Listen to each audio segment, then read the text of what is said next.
વંદે ગુજરાત.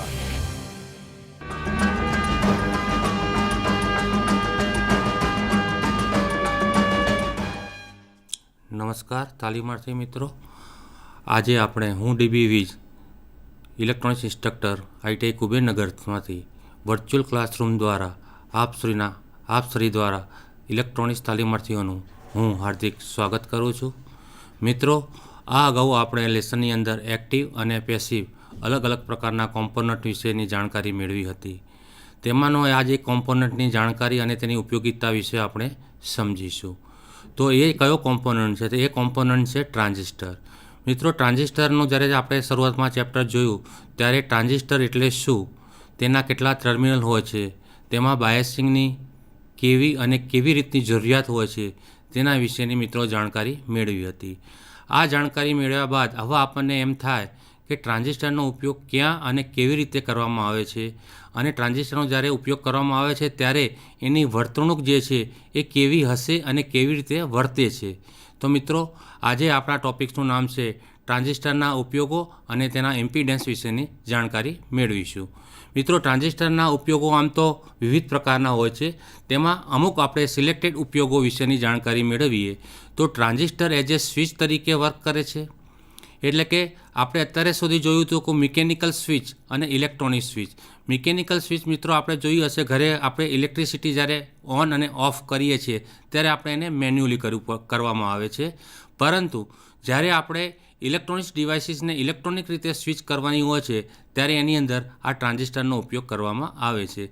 એટલે કે transistor act as a switch તરીકે પણ એ મિત્રો એનું વર્તન કરતું હોય છે, એટલે કે એનો ઉપયોગ આપણે કરી શકીએ છીએ. બીજું આવે છે કે ટ્રાન્ઝિસ્ટર એઝ એ એમ્પ્લીફાયર. તો મિત્રો, એમ્પ્લીફાયર એટલે શું? નાના સિગ્નલને મોટા સિગ્નલમાં રૂપાંતર કરવું હોય તો એવી જગ્યાએ ટ્રાન્ઝિસ્ટરનો ઉપયોગ કરવામાં આવે છે. એટલે કે ટ્રાન્ઝિસ્ટર જે છે એ એઝ એ એમ્પ્લીફાયર તરીકે વર્તે છે. પણ દરેક એમ્પ્લીફાયરની કેપેસિટી મિત્રો અલગ અલગ હોય છે, એનો ગેઇન પણ અલગ અલગ હોય છે. એટલે કેવા પ્રકારનું આપણે એમ્પ્લિફિકેશન જોઈએ છે, કેટલા પ્રમાણમાં એમ્પ્લિફિકેશન જોઈએ છે અને એનો ગેઇન કેટલા પ્રમાણમાં આપણે રાખવાનો છે, તો એની ડિઝાઇન આપણે ટ્રાન્ઝિસ્ટરનો ઉપયોગ કરીને પણ મિત્રો બનાવી શકીએ છીએ. તો as a transistor as a amplifier તરીકે ટ્રાન્ઝિસ્ટર એ ખૂબ જ મહત્ત્વપૂર્ણ પોતાનું યોગદાન આપે છે. મિત્રો, ત્રીજું આવે છે in logic gate circuit. Logic gate સર્કિટની અંદર સ્વિચિંગ જ્યારે કરવાનું હોય છે ત્યારે સ્વિચિંગની અંદર આપણે જોઈએ અલગ અલગ પ્રકારના ગેટ્સ હોય છે. ગેટ્સની અંદર ટ્રાન્ઝિસ્ટરનો ઉપયોગ કરીને એને એઝ એ સ્વિચ તરીકે અને લોજિક ગેટને વધુ પ્રમાણમાં અને સ્પીડી સ્વિચિંગ થાય એ પ્રમાણે ટ્રાન્ઝિસ્ટરનો ઉપયોગ કરી તેની ડિઝાઇન કરવામાં આવે છે. એટલે કે ટ્રાન્ઝિસ્ટર લોજિક ગેટમાં એનો ઉપયોગ ખાસ મહત્ત્વપૂર્ણ હોય છે. ચોથો ઉપયોગ આપણે જોઈએ તો ટ્રાન્ઝિસ્ટર એઝ એ ઓસિલેટર.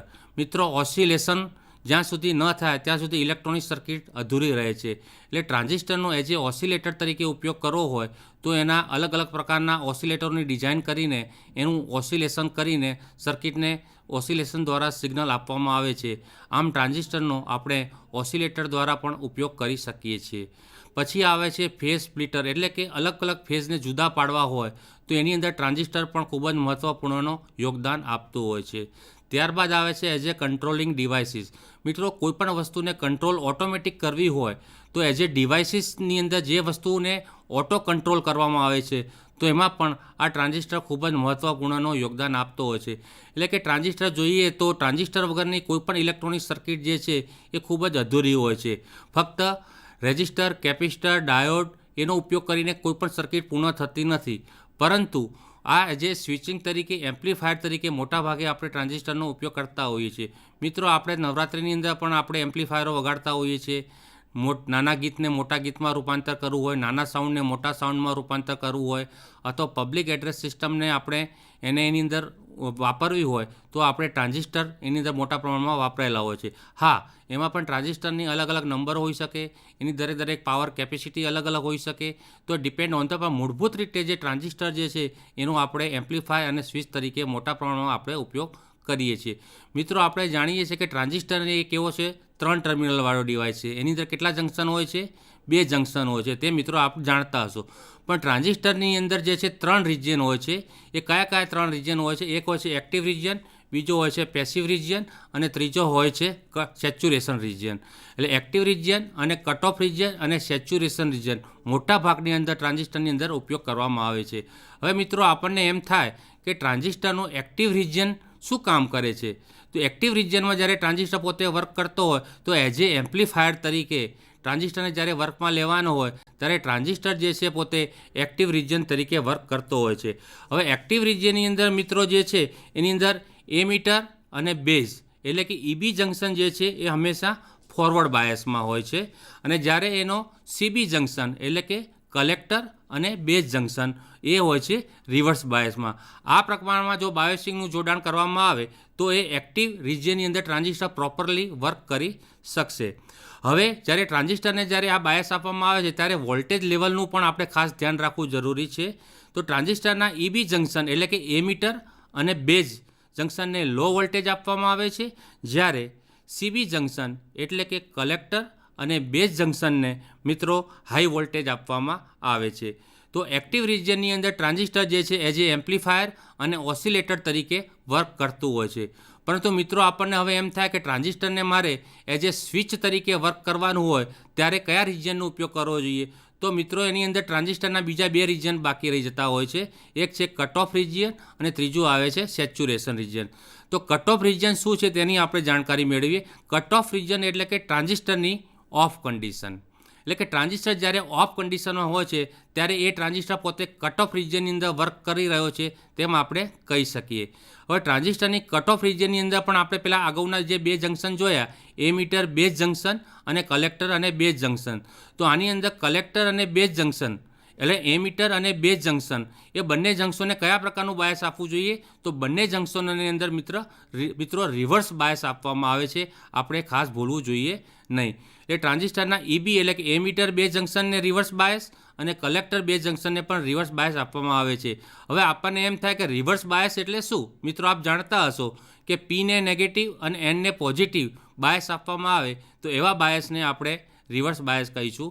અને ફોરવર્ડ બાયસ એટલે શું? તો ફોરવર્ડ બાયસ એટલે કે પી જંકશનને પોઝિટિવ અને એન જંકશનને નેગેટિવ બાયસ આપવામાં આવે તો એવા બાયસને આપણે રિવર્સ બાયસ તરીકે આપણે ઓળખીશું.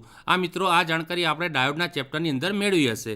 તો મિત્રો આની અંદર આપણે વાત કરતા ઈબી જંકશન. તો ઈબી જંકશનને હંમેશા આની અંદર લો વોલ્ટેજ આપવામાં આવે છે, જ્યારે સીબી જંકશન એટલે કે કલેક્ટર અને બેઝ જંકશનને પ્રમાણમાં હાઈ વોલ્ટેજ આપવામાં આવે છે. આની અંદર મિત્રો આપણે બાબત ધ્યાન રાખવા જરૂરી છે કે કલેક્ટર અને એમીટર વચ્ચે કોઈપણ જાતનું કંડક્શન હોતું નથી. જ્યારે ટ્રાન્ઝિસ્ટર કાર્ય કરે છે ત્યારે એની અંદર ખૂબ જ ઓછા અને નહિવત પ્રમાણમાં બાયસના હિસાબે એમાંથી ઓછા કરંટનું વહન થાય છે. તો મિત્રો ટ્રાન્ઝિસ્ટર એઝ એ સ્વિચિંગ તરીકે વર્ક કરવાનું હોય ત્યારે ટ્રાન્ઝિસ્ટર જે છે કટ ઓફ રિજિયનની અંદર હોવો જરૂરી છે. અને ત્રીજું રિજિયન આવે છે સેચ્યુરેશન રિજિયન.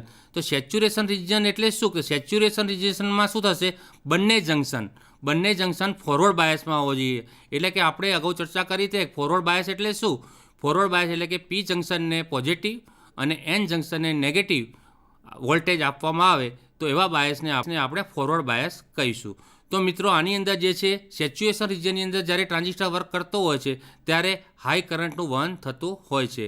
એટલે સીબી અને ઈબી એટલે કે કલેક્ટર બેઝ જંકશન અને એમીટર બેઝ જંકશન બંને ફોરવર્ડ બાયસમાં હોવા જરૂરી છે. મિત્રો ટ્રાન્ઝિસ્ટર એઝ એ સ્વિચી એક ખૂબ જ મહત્ત્વપૂર્ણની એપ્લિકેશન છે. તો ઘણા ડિજિટલ આઈસીની અંદર ટ્રાન્ઝિસ્ટર એઝ એ સ્વિચ તરીકે વર્ક કરતા હોય છે, જેના કારણે મિત્રો મોટાભાગના પાવરની બચત આપણે એઝ એ સ્વિચ તરીકે જ્યારે ટ્રાન્ઝિસ્ટરનો ઉપયોગ કરીએ છીએ તે પાવર કન્ઝમ્પશન ખૂબ જ એની અંદર ઓછો થતો હોય છે, જેના પ્રમાણમાં એની વોટેજ કેપેસિટી એટલે કે પાવરની ખપત જે છે ખૂબ જ ઓછા પ્રમાણમાં થવાના કારણે આપણું પાવરનું બિલ પણ ખૂબ જ ઓછું આવે છે અને આપણા ઇલેક્ટ્રોનિક સર્કિટની આયુષ્ય પણ એની અંદર મિત્રો વધી જતી હોય છે. ઘણી વખતે ઇલેક્ટ્રોનિક હોબિયસ્ટો જે છે એઝ એ ડ્રાઈવર તરીકે પણ એનો ઉપયોગ કરતા હોય છે અને એઝ એ ઇન્વર્ટરમાં પણ ટ્રાન્ઝિસ્ટરનો આપણે મિત્રો ઉપયોગ કરતા હોય છે. તો ટ્રાન્ઝિસ્ટર એઝ એ સ્વિચ કઈ રીતે કાર્ય કરે છે એના વિશેની આપણે સ્લાઇડનો એક ડાયાગ્રામ મિત્રો હું તમને બતાવું છું. તમારી સ્લાઇડની અંદર તમે જોઈ રહ્યા છો જમણી બાજુએ જે ટ્રાન્ઝિસ્ટર એઝ એ સ્વિચ અને મિકેનિકલ સ્વિચ બંને મિત્રો પ્રદર્શિત કરવામાં આવેલી છે. તો આપણે મિકેનિકલ સ્વિચની આપણે જાણકારી મેળવીએ તો એની અંદર એક રેઝિસ્ટર એટલે કે લોડ લગાવેલો છે અને અહીંયા જે સ્વિચ જે છે ઓપન કન્ડિશનની અંદર મિત્રો રાખેલી છે. તો ઉપરની સર્કિટમાં આપણે જોઈ શકીએ છીએ કે એક ટ્રાન્ઝિસ્ટર આમાં પણ વાપરેલો છે અને બેઝ ઉપર જે રેઝિસ્ટર લગાવેલો છે એને આપણે આરબી તરીકે ઓળખીશું અને કલેક્ટર ઉપર જે રેઝિસ્ટર લગાવેલો છે જેને આપણે આરસી તરીકે ઓળખીશું. હવે જ્યારે ટ્રાન્ઝિસ્ટર એઝ એ સ્વિચ તરીકે વર્ક કરતો હોય છે ત્યારે હંમેશા મિત્રો આઉટપુટ જે છે કલેક્ટર ઉપરથી લેવામાં આવે છે અને એ મીટરને હંમેશા ગ્રાઉન્ડ કરવામાં આવે છે અને ઇનપુટ સિગ્નલ જે છે ટ્રાન્ઝિસ્ટરના બેઝ ઉપર એટલે કે વી ઇન તરીકે રેઝિસ્ટર બેઝ દ્વારા ટ્રાન્ઝિસ્ટરના બેઝ ઉપર આપવામાં આવે છે. હવે આ વી ઇન જે છે એ બેઝને કરંટ લિમિટિંગનું કાર્ય કરે છે, જે કરંટ લિમિટિંગ આરબી દ્વારા આરસીનું પણ કરંટ લિમિટિંગ રેઝિસ્ટર દ્વારા કરવામાં આવે છે. અને આઉટપુટ જે છે મિત્રો અગાઉ કીધું તેમ હંમેશા કલેક્ટર ઉપરથી લગાવવામાં આવે છે અને ઘણી જગ્યાએ ટ્રાન્ઝિસ્ટરના કલેક્ટર ઉપરથી આઉટપુટ ના લેતા આરસીની જગ્યાએ ત્યાં મિત્રો આપણે લોડ તરીકે લેમ્પ, એલઈડી વગેરે કોઈપણ વસ્તુ આપણે લગાવીને ટ્રાન્ઝિસ્ટર એઝ એ સ્વિચ તરીકેની કાર્યપ્રણાલીને આપણે સમજી શકીશું. મિત્રો આને અંદર આપણે ખાસ એક વસ્તુ બાબતને ધ્યાન રાખવા જેવી છે કે ટ્રાન્ઝિસ્ટરની ઓન કન્ડિશનનો જ્યારે ઉલ્લેખ કરવામાં આવે ત્યારે ટ્રાન્ઝિસ્ટર સેચ્યુરેશન રિજનમાં છે, સેચ્યુરેશન રિજનમાં વર્ક કરી રહ્યો છે તેમ સમજવું અને જ્યારે ટ્રાન્ઝિસ્ટર ઓફ કન્ડિશનમાં આવે છે ત્યારે ટ્રાન્ઝિસ્ટર પોતે કટ ઓફ રિજનની અંદર વર્ક કરી રહ્યો છે તેમ આપણે સમજવું જરૂરી છે. હવે આની અંદર જે છે ટ્રાન્ઝિસ્ટર એઝ એ ઓનની જ્યારે ઉલ્લેખ થાય ત્યારે મિત્રો સેચ્યુરેશન રિજન મગજની અંદર યાદ રાખવાનું છે અને જ્યારે ઓફ કન્ડિશનનો ઉપયોગ થાય ત્યારે ટ્રાન્ઝિસ્ટર એ કટ ઓફ રિજનની અંદર વર્ક કરી રહ્યો છે એ આપણે મગજની અંદર તરત આપણને સ્ટ્રાઇક થઈ જવી જોઈએ. હવે ટ્રાન્ઝિસ્ટર એઝ એ સ્વિચને ઓન જ્યારે કરવામાં આવે છે, ઓન કન્ડિશનમાં રાખવામાં આવે છે ત્યારે ટ્રાન્ઝિસ્ટરનો ડાયાગ્રામ કેવો હશે અને એની વર્તણૂક કેવી રીતે છે તેના આપણે થોડાક મુદ્દાની ચર્ચા કરી લઈએ. તો મિત્રો અહીંયા ટ્રાન્ઝિસ્ટરની એક મિકેનિકલ સ્વિચ શરૂઆતમાં જોઈએ તો ઓફ કન્ડિશનમાં બતાવી હતી. હવે જ્યારે ટ્રાન્ઝિસ્ટરને ઓન થાય એટલે મિકેનિકલ જ્યારે સ્વિચને આપણે ઓન કરીશું તો જ લોડ પરથી આપણને આઉટપુટ મળશે. એટલે કે આપણા ઘરની અંદર જો કોઈ પણ લેમ્પ હોય તો લેમ્પની જ્યારે સ્વિચને ઓન કરવામાં આવે ત્યારે જ લેમ્પ પ્રકાશિત થશે અથવા તો ટ્યુબલાઇટ ઓન થશે તો જ આપણું એસી ઓન થશે. એવી રીતે અહીંયા ટ્રાન્ઝિસ્ટરની અંદર મિત્રો એક ટ્રાન્ઝિસ્ટરનો ઉપયોગ કરવામાં આવેલો છે. એ ટ્રાન્ઝિસ્ટર કયા પ્રકારનો છે તો આપણને એના સિમ્બોલ ઉપરથી આપણને ખબર પડશે કે પીએનપી છે કે એનપીએન છે. તો આ ટ્રાન્ઝિસ્ટર જે બતાવ્યો છે એ એનપીએન પ્રકારનો ટ્રાન્ઝિસ્ટર મિત્રો બતાવેલો છે. હવે આ ટ્રાન્ઝિસ્ટર જ્યારે એ ઓન કન્ડિશનમાં એટલે કે એઝ એ સ્વિચ તરીકે વર્ક કરવાનું હોય ત્યારે ફક્ત ઇનપુટની અંદર જે વોલ્ટેજ આપવામાં આવે છે એ બેઝ દ્વારા આપવામાં આવે છે. બેઝ દ્વારા ટ્રાન્ઝિસ્ટરના ઇનપુટની અંદર વોલ્ટેજ જશે અને ટ્રાન્ઝિસ્ટરના લોડ ઉપર આરસી તરીકે આપણે લોડ એટલે કે આઉટપુટ આપણે જે V0 જે છે એ આપણે ત્યાં મેળવી શકીએ છીએ. જ્યારે ટ્રાન્ઝિસ્ટર ઓન કન્ડિશનમાં આવે છે ત્યારે આપણે એ વાત ખાસ ધ્યાન રાખવી જરૂરી છે કે બેઝ ઇમિટર વોલ્ટેજ જે છે VBE 0.7 વોલ્ટની આસપાસ રહેવા જોઈએ. જો ન હોય તો એ ટ્રાન્ઝિસ્ટર પોતે ઓફ કન્ડિશનમાં જ હોય એટલે કે મોર ધેન હોવા જોઈએ. બેઝ ઇમિટર જંકશન હંમેશા ફોરવર્ડ બાયસમાં હોવું જોઈએ અને બેઝ કલેક્ટર જંકશન જે છે એ પણ ફોરવર્ડ બાયસમાં હોવું જોઈએ. જો આ બાયસિંગ યોગ્ય રીતે નહીં હોય તો ટ્રાન્ઝિસ્ટર યોગ્ય રીતે વર્ક કરશે નહીં. માટે બાયસિંગ આપતા પહેલાં ટ્રાન્ઝિસ્ટર પીએનપી છે કે એનપીએન તેની આપણે સંપૂર્ણ જાણકારી મેળવ્યા બાદ જ બાયસિંગ આપીશું. જ્યારે ટ્રાન્ઝિસ્ટર ફૂલ્લી ઓન કન્ડિશનમાં છે ત્યારે એ સેચ્યુરેશન રિજનની અંદર વર્ક કરી રહ્યો છે તેમ આપણે સમજવું પડશે. જ્યારે ટ્રાન્ઝિસ્ટર ઓન કન્ડિશનમાં હોય છે ત્યારે એનો મેક્સિમમ કરંટ ફ્લો જે છે એ VCC upon RC R into ICL પ્રમાણે એ એના રેશિયો પ્રમાણે વર્ક કરશે. હવે જ્યારે ટ્રાન્ઝિસ્ટર ઓન કન્ડિશનમાં આવે છે એટલે કે સેચ્યુરેશન રિજનમાં આવે છે ત્યારે ટ્રાન્ઝિસ્ટરના સફિશિયન્ટ વોલ્ટેજ જે છે એ ટ્રાન્ઝિસ્ટરના બેઝ ઉપર મળવા ખૂબ જ જરૂરી છે. જો એ વોલ્ટેજ પૂરતા પ્રમાણમાં નહીં મળે તો ટ્રાન્ઝિસ્ટર પોતે કન્ડક્ટ થશે નહીં. એટલે ટ્રાન્ઝિસ્ટરના કલેક્ટર એમીટર વોલ્ટેજ જે VCE જે છે એ એપ્રોક્સિમેટલી લગભગ શૂન્યની બરાબર થશે. એટલે કે transistor as a short circuit તરીકે વર્તશે. એ શોર્ટ સર્કિટ થવાના કારણે એમાંથી કરંટનો પ્રવાહ શું થઈ જશે? શૂન્ય થઈ જશે. જો સિલિકોન ટ્રાન્ઝિસ્ટર હશે તો એમાં 0.3 વોલ્ટની બરાબર થવા જોઈએ. જો જર્મેનિયમ ટ્રાન્ઝિસ્ટર હશે તો એમાં વોલ્ટેજ જે છે 0.7 વોલ્ટની આસપાસ થવા જોઈએ. હવે મિત્રો અહીંયા ટ્રાન્ઝિસ્ટરની આપણે ઓફ કન્ડિશનની વાત કરીશું કે ટ્રાન્ઝિસ્ટર જ્યારે ઓફ કન્ડિશનમાં હોય ત્યારે એ એનો ડાયાગ્રામ કેવો બનશે અને આ બાજુ આપણે મિકેનિકલ સ્વિચ બતાવેલી છે. તો મિકેનિકલ સ્વિચને ઓફ કન્ડિશનમાં રાખેલી છે એટલે કે સ્વિચ ઓપન છે એટલે આઉટપુટની અંદર આપણને કશું મળશે નહીં. અને લોડ તરીકે અહીંયા આર બતાવેલો છે. આપણે જ્યારે ઇલેક્ટ્રિસિટીની વાત કરીએ ત્યારે લોડ તરીકે આપણે કોઈપણ વસ્તુને એનું જોડાણ કરી શકીએ છીએ. પણ ટ્રાન્ઝિસ્ટર એઝ એ સ્વિચ તરીકે જ્યારે ઓફ કન્ડિશનમાં વર્ક કરતું હોય ત્યારે હંમેશા ઇનપુટ અને બેઝ આર ગ્રાઉન્ડ હોવા જોઈએ એટલે કે 0 વોલ્ટ એને થવા જોઈએ. બેઝ એમીટર વોલ્ટેજ જે છે એ VBE જે છે 0.7 વોલ્ટની આસપાસ રહેવા જોઈએ, જ્યારે બેઝ એમિટર જંકશન જે છે હંમેશા રિવર્સ બાયસમાં હોવા જોઈએ, જ્યારે બેઝ કલેક્ટર જંકશન જે છે એ પણ રિવર્સ બાયસમાં હોવા જોઈએ. મિત્રો, અગાઉ આપણે જેમ ચર્ચા કરી એ પ્રમાણે બાયસિંગનું ખાસ ધ્યાન રાખવું પડશે, પણ બાયસિંગ આપતા પહેલાં ટ્રાન્ઝિસ્ટર પીએનપી છે કે એનપીએન એની પણ આપણે મિત્રો જાણકારી મેળવવી પડશે. અહીંયા જે ડાયાગ્રામમાં આપ્યો છે એ ટ્રાન્ઝિસ્ટર પીએનપી છે કે એનપીએન, તો એના સિમ્બોલ ઉપરથી આપણને ખબર પડશે કે આ ટ્રાન્ઝિસ્ટર જે છે એ કેવા પ્રકારનો છે. તો આપણે સિમ્બોલ ઉપરથી આપણે એની જાણકારી મેળવીએ તો આ ટ્રાન્ઝિસ્ટર જે છે એનપીએન પ્રકારનો છે. તો એનપીએન પ્રકારના ટ્રાન્ઝિસ્ટરના એ પ્રમાણે એનું બાયસિંગનું જોડાણ કરીશું, એટલે કે એને રિવર્સ બાયસમાં આપીશું. એટલે એમીટર અને બેઝ જંકશન, એમીટર, કલેક્ટર અને બેઝ જંકશન બંને બાયસને જ્યારે રિવર્સ બાયસમાં આવે છે ત્યારે ટ્રાન્ઝિસ્ટર ફૂલ્લી ઓફ કન્ડિશનમાં રહે છે, એટલે કે કટ ઓફ પોઝિશનમાં રહે છે. એટલે એની આઉટપુટની અંદર, એટલે કે કલેક્ટરના લોડ ઉપરથી જ્યારે આઉટપુટ લેવામાં આવે તો એનો વી આઉટ જે છે એ વીસીઈ અને વીસીસી બંને ઇક્વલ થવા જોઈએ. એ દરમિયાન એમાંથી જે કરંટ ફ્લો થાય છે, એટલે કે આઈસી એટલે કે કલેક્ટર કરંટ, એ શું મળશે આપણને? 0 મળશે. તો as a transistor as a open switch તરીકે મિત્રો આવી રીતે વર્ક કરે છે. હવે ટ્રાન્ઝિસ્ટર જ્યારે ઓફ કન્ડિશનમાં હોય, એટલે કે કટ ઓફમાં હોય, ત્યારે વોલ્ટેજ ઇન ઇક્વલ ટુ 0, એટલે કે તે શૂન્યની બરાબર થશે. આ દરમિયાન ટ્રાન્ઝિસ્ટર એઝ એ ઓન કન્ડિશનમાં, એટલે કે ઓફ કન્ડિશન અને ઓન કન્ડિશનની મિત્રો આપણે જાણકારી મેળવી. હવે એકચ્યુઅલી આપણે પ્રેક્ટિકલ ટ્રાન્ઝિસ્ટર કઈ રીતે વર્ક કરે છે ઓન કન્ડિશનમાં અને ઓફ કન્ડિશનમાં તેનો ડાયાગ્રામ મિત્રો આપણે સ્લાઇડ ઉપર હવે જોઈશું.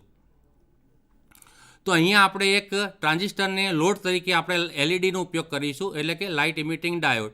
અહીંયા જે ટ્રાન્ઝિસ્ટર વાપરેલો છે એ એનપીએન પ્રકારનો ટ્રાન્ઝિસ્ટર વાપરેલો છે, અને એની અંદર જે ડાયાગ્રામ જે છે એના પણ બેઝ ઉપર એક રેઝિસ્ટર લગાવેલો છે જેને આપણે આરબી તરીકે ઓળખીશું.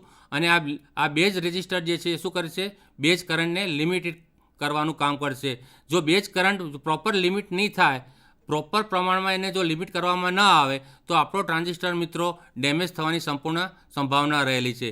એટલે કોઈપણ સર્કિટ ડિઝાઇન કરતાં પહેલાં આરબીની વેલ્યુ હંમેશા યોગ્ય રીતે ડિઝાઇન કરીને એની વેલ્યુ રાખવાની રહેશે, નહીં તો આપણો ટ્રાન્ઝિસ્ટર ડેમેજ થવાની સંપૂર્ણ શક્યતા રહેશે. મિત્રો, અહીંયા આપણે એક ટ્રાન્ઝિસ્ટર એક્ટ એઝ તરીકે કઈ રીતે વર્તણૂક કરે છે તેનો એક ડાયાગ્રામ ડિસ્પ્લે થઈ રહ્યો છે. તો આની અંદર જે ટ્રાન્ઝિસ્ટર વાપરેલો છે એ કેવા પ્રકારનો ટ્રાન્ઝિસ્ટર છે? એનપીએન પ્રકારનો ટ્રાન્ઝિસ્ટર છે. અને એક રેઝિસ્ટર આરબી લગાવેલો છે જે બેઝ કરંટ લિમિટ કરે છે, એટલે કે બેઝના કરંટને લિમિટ કરવાનું કામ કરે છે. અને લોડ તરીકે અહીંયા એક રજિસ્ટર આરસી પણ લગાવેલો છે, અને એની આઉટપુટની અંદર એક એલઈડી ગ્લો કરેલી છે, અને યોગ્ય પ્રમાણમાં એની અંદર બાયસ આપેલું છે, એટલે કે ટ્રાન્ઝિસ્ટરના બેઝ અને એમીટર વચ્ચે યોગ્ય પ્રમાણમાં બાયસ આપેલું છે, અને એને ટ્રાન્ઝિસ્ટરના કલેક્ટર ઉપર વીસીસી વોલ્ટેજ, એટલે કે પોઝિટિવ સપ્લાય આપેલા છે. હવે જ્યારે આ ટ્રાન્ઝિસ્ટર કઈ રીતે વર્ક કરે છે તેની આપણે જાણકારી મેળવી લઈએ. આ ટ્રાન્ઝિસ્ટરના બેઝ ટર્મિનલ ઉપર આપણે અગાઉ વાત કરી તેમ એક એનપીએન ટ્રાન્ઝિસ્ટર, એમની અંદર એક સ્વિચને ઓનની જગ્યાએ ઓફ કે ઓન રાખવી હોય તો પણ આપણે રાખી શકીશું, પણ અહીંયા ડાયાગ્રામની અંદર આપણે સ્વિચને ઓન કન્ડિશનમાં રાખેલી છે. અહીંયા જે ટ્રાન્ઝિસ્ટરના કલેક્ટર ઉપર જે છે 0.02 વોલ્ટ લગભગ આપણને મળશે, જે કોના પ્રમાણમાં મળશે? વીસીસી અને ગ્રાઉન્ડની પ્રમાણમાં મળશે. તો અહીંયા ટ્રાન્ઝિસ્ટરના કરંટ ઉપર આપણે જે વાત કરીએ છીએ તે એલઈડી ટ્રાન્ઝિસ્ટર જ્યારે યોગ્ય પ્રમાણમાં બાયસિંગ મળશે ત્યારે ટ્રાન્ઝિસ્ટરનો એલઈડી કઈ રીતે ગ્લો થાય છે તેની આપણે હવે જાણકારી મેળવીએ. તો અહીંયા આગળ જે છે ટ્રાન્ઝિસ્ટરની આપણે શું કરી નાખી છે? સ્વિચને ઓફ કરી નાખ્યું, એટલે બેઝ બાયસિંગ મળતું નથી. તો બેઝ બાયસિંગ ન મળવાના કારણે ટ્રાન્ઝિસ્ટરના સીધો જે કરંટ જે છે એ ટ્રાન્ઝિસ્ટરના કલેક્ટર ઉપરનો કરંટ જે છે એ ડાયરેક્ટ એલઈડીને મળતા ડાયરેક્ટ એલઈડીને પૂરતા પ્રમાણમાં વોલ્ટેજ મળશે, જેના કારણે આ એલઈડી જે છે પોતે ગ્લો થશે. એટલે કે વીસી એટલે કે કલેક્ટર પરના વોલ્ટેજ અને આપેલ સપ્લાય વોલ્ટેજ, એટલે કલેક્ટરના સપ્લાય વોલ્ટેજ વીસીસી છે જે છે તે એ બંને કેવા થશે? સમાન થશે. સમાન થવાના કારણે આ એલઈડી ગ્લો થશે. એટલે transistor as a open switch તરીકે જ્યારે સ્વિચને ઓપન કરી દેવામાં આવે છે ત્યારે ટ્રાન્ઝિસ્ટર આવી રીતે આપણું વર્તન કરશે.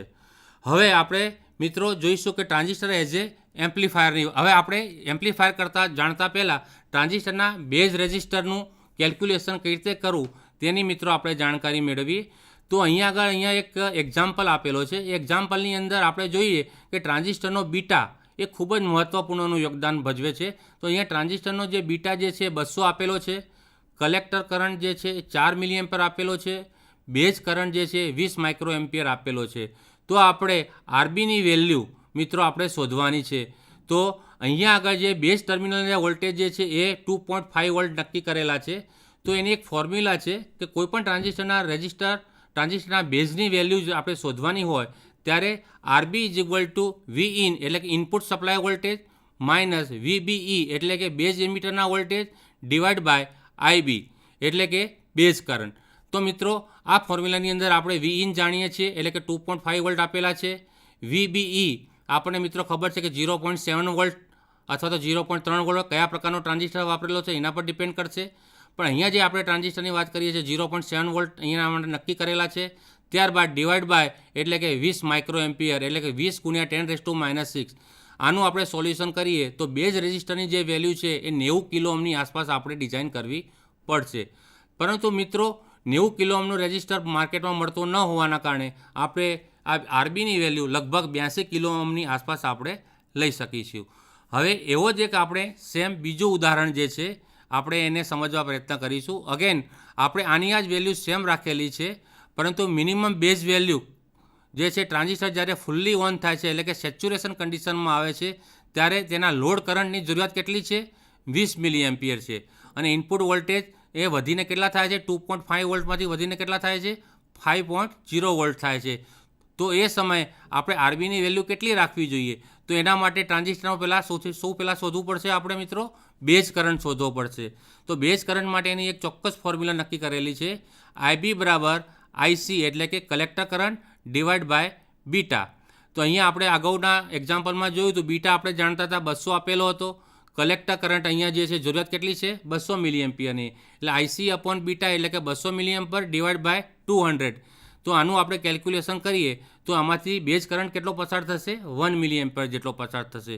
જ્યારે બેઝ કરંટ 1 મિલી એમ્પિયર જેટલો પસાર થાય છે ત્યારે ટ્રાન્ઝિસ્ટરનો બેઝ રેઝિસ્ટન્સ જે છે એ કેટલો હશે? તો એની પણ એક ચોક્કસ ફોર્મ્યુલા આપેલી છે મિત્રો. તો આરબી બરાબર વોલ્ટેજ ઇન એટલે કે V in minus VBE divide by IB. એટલે કે જે ઇનપુટ વોલ્ટેજ આપેલા છે તો અહીંયા ઇનપુટ વોલ્ટેજ ઇન્ક્રીઝ થયેલા એટલે કે વધેલા કેટલા છે? આપણે 5 વોલ્ટ આપેલા છે minus 0.7 volt divide by IB એટલે કે બેઝ કરંટ કેટલો આપેલો છે? 1 × 10⁻³ બરાબર. તો આનું આપણે કેલ્ક્યુલેશન કરીએ તો આન્સરમાં આપણને 4.3 કિલો ઓહ્મ આપણને મળશે. તો મિત્રો આવી રીતે આપણે બેઝ રેઝિસ્ટરની વેલ્યુ શું આપેલું છે એના પરથી આપણે સર્કિટની ડિઝાઇન કરીને બેઝ વેલ્યુ ખાસ ડિઝાઇન કરવી એટલા માટે જરૂરી છે. જો બેઝ વેલ્યુ બરાબર નહીં હોય તો આપણો ટ્રાન્ઝિસ્ટર ડેમેજ થઈ જશે. ડેમેજ થવાના કારણે આપણે જે ઇન્સ્ટ્રુમેન્ટની અંદર એનો ઉપયોગ કરેલો હશે યોગ્ય પ્રમાણમાં એ વર્ક કરી શકશે નહીં. હવે જ્યારે આપણે ટૂંકમાં એની થોડી સમરીની ચર્ચા કરી લઈએ કે ટ્રાન્ઝિસ્ટર એઝ એ સ્વિચ તરીકે મોટા ભાગે આપણે લેમ્પની અંદર ઉપયોગ કરી શકીએ. લેમ્પની અંદર તમે મિત્રો ઘણી વખત ક્લેપ સર્કિટ વાપરી હશે કે જેથી ક્લેપ કરવાથી ઓટોમેટિક જે છે એ લેમ્પ ગ્લો થાય છે અને બીજી વાર ક્લેપ કરવાથી એ જે લેમ્પ જે છે ઓટોમેટિક ઓફ થાય છે. એની સાથે રિલેનું જોડાણ પણ કરવામાં આવે છે અને ઘણી વખતે મોટરોને ઓટોમેટિક સમયાંતરે ઓન ઓફ કરવાની હોય ત્યારે પણ as a transistor as a switch તરીકે આપણે ઉપયોગ કરી શકીએ છીએ. હવે આપણે મિત્રો જ્યારે ટ્રાન્ઝિસ્ટર બાયપોલર ટ્રાન્ઝિસ્ટરનો ઉપયોગ કરેલો હોય છે ત્યારે એ most of fully off condition અને ફુલ્લી ઓન કન્ડિશન એની અંદર બે જ વસ્તુઓ હોય છે. ત્રીજી કોઈ કન્ડિશન એની અંદર હોતી નથી. સાથે સાથે એ પણ આપણે જાણવું જરૂરી છે કે ટ્રાન્ઝિસ્ટર જ્યારે સેચ્યુરેશન રિજિયનમાં આવે છે ત્યારે ટ્રાન્ઝિસ્ટર ઓન કન્ડિશનમાં છે તેમ આપણે કહી શકીએ.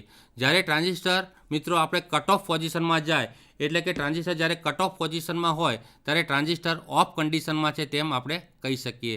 જ્યારે વધુ પ્રમાણમાં કરંટ અને વોલ્ટેજની જરૂરિયાત હોય ત્યારે એક ટ્રાન્ઝિસ્ટર ઉપયોગ ન કરતાં ડાર્લિંગટન ટ્રાન્ઝિસ્ટરનો આપણે મિત્રો આની અંદર આપણે ઉપયોગ કરી શકીશું. મિત્રો આવી રીતે ટ્રાન્ઝિસ્ટર એઝ એ સ્વિચ તરીકે સ્મોલ બેઝ કરંટના કરંટ દ્વારા મોટા લાર્જ કરંટથી લોડ કરંટને આપણે કંટ્રોલ કરી શકીએ છીએ. ઘણીવાર ફ્લાયવ્હીલ ડાયોડનો ઉપયોગ આપણે રિલે અને સોલેનાઇડની સાથે લગાવીને એક ઇન્ડક્ટિવ લોડમાં સ્વિચ તરીકે એનો મિત્રો આપણે ઉપયોગ કરી શકીએ છીએ. હવે આપણે મિત્રો ટ્રાન્ઝિસ્ટર એઝ એ એમ્પ્લીફાયર તરીકેની આપણે થોડી ચર્ચા કરીશું. મિત્રો એમ્પ્લીફાયર એટલે શું? સૌથી પહેલાં આપણને મિત્રો થાય કે નાના સિગ્નલને મોટા સિગ્નલમાં ઉત્પન્ન કરવા માટે જે વસ્તુનો ઉપયોગ કરવામાં આવે છે એને આપણે સાદી ભાષામાં એમ્પ્લીફાયર તરીકે કહીએ છીએ. તો એમ્પ્લીફાયર આપણા ટીવી રિસીવરમાં પણ હોય છે, આપણા પબ્લિક એડ્રેસ સિસ્ટમમાં પણ હોય છે, આપણા મોબાઈલમાં પણ હોય છે. એટલે જ્યાં આગળ નાના અવાજને મોટા અવાજ પર રૂપાંતર કરવાનું હોય ત્યાં આગળ બેઝિક ટ્રાન્ઝિસ્ટર તરીકે એમ્પ્લીફાયર કઈ રીતે વર્ક કરે છે તેનો ડાયાગ્રામ મિત્રો આપણે જોઈશું. તો અહીંયા ડાયાગ્રામની અંદર મિત્રો આપણે જે ટ્રાન્ઝિસ્ટરનો ઉપયોગ કરેલો છે એ ટ્રાન્ઝિસ્ટરની અંદર NPN ટ્રાન્ઝિસ્ટર છે. આપણે જાણીએ છીએ તેમ ટ્રાન્ઝિસ્ટરની અંદર 3 ટર્મિનલ આવેલા હોય છે. એક એમીટર હોય છે, બીજો બેઝ હોય છે અને ત્રીજો કલેક્ટર હોય છે.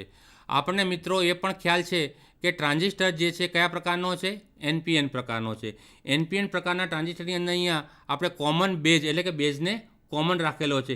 એમીટર અને કલેક્ટર જંકશનની વચ્ચે બેઝને કોમન રાખેલો છે. એટલે અહીંયા જે આપણે વાત કરી રહ્યા છીએ એ કોમન બેઝ એમ્પ્લીફાયરના કોન્ફિગ્યુરેશનની આપણે મિત્રો વાત કરી રહ્યા છીએ. તો અહીંયા જે NPN ટ્રાન્ઝિસ્ટર છે એને બેટરી સાથેનું જોડાણ કઈ રીતે કરેલું છે તેની વાત આપણે કરીએ તો ટ્રાન્ઝિસ્ટરના એમીટર અને બેઝ વચ્ચે VE સપ્લાય આપેલો છે. એટલે કે અહીંયા આપણે ફોરવર્ડ બાયસ આપેલો છે અને આ છે ટ્રાન્ઝિસ્ટરનો ઇનપુટ સેક્શન અને આ છે ટ્રાન્ઝિસ્ટરનો આઉટપુટ સેક્શન. ટ્રાન્ઝિસ્ટરના આઉટપુટ સેક્શનની અંદર CBમાં RB તરીકે આપણે મિત્રો અહીંયા વાત કરીએ તો કલેક્ટર જે છે એ N છે અને B છે એ P છે. એટલે કલેક્ટર રિવર્સ બાયસમાં હોવાના કારણે અહીંયા નેગેટિવ સપ્લાય આપેલો છે અને બેઝને અહીંયા મિત્રો પોઝિટિવ સપ્લાય આપેલો છે. હવે ટ્રાન્ઝિસ્ટરના આઉટપુટ હંમેશા કલેક્ટર ઉપરથી લેવામાં આવે છે. અહીંયા લોડ તરીકે RL આપવામાં આવે છે. જે RLની વેલ્યુ મિત્રો આપણે અહીંયા 3 કિલો મિત્રો આપણે નક્કી કરેલી છે. હવે કોઈપણ ટ્રાન્ઝિસ્ટર જે છે એને આપણે ઇનપુટ સિગ્નલ આપીએ એ દરમિયાન એમીટર અને બેઝ જંકશન વચ્ચે VEB વોલ્ટેજ આપણને મળશે અને આઉટપુટની અંદર મિત્રો VC અને B એટલે કે કલેક્ટર બેઝ વોલ્ટેજના વોલ્ટેજ જે છે આ બંનેની વચ્ચે આપણે મિત્રો માપીશું અને જે ટ્રાન્ઝિસ્ટરના ઇનપુટ સેક્શનમાં એમીટર અને બેઝ વચ્ચેના જે જંકશન જે છે એ અહીંયા આગળ આપણે એના વોલ્ટેજ માપીશું.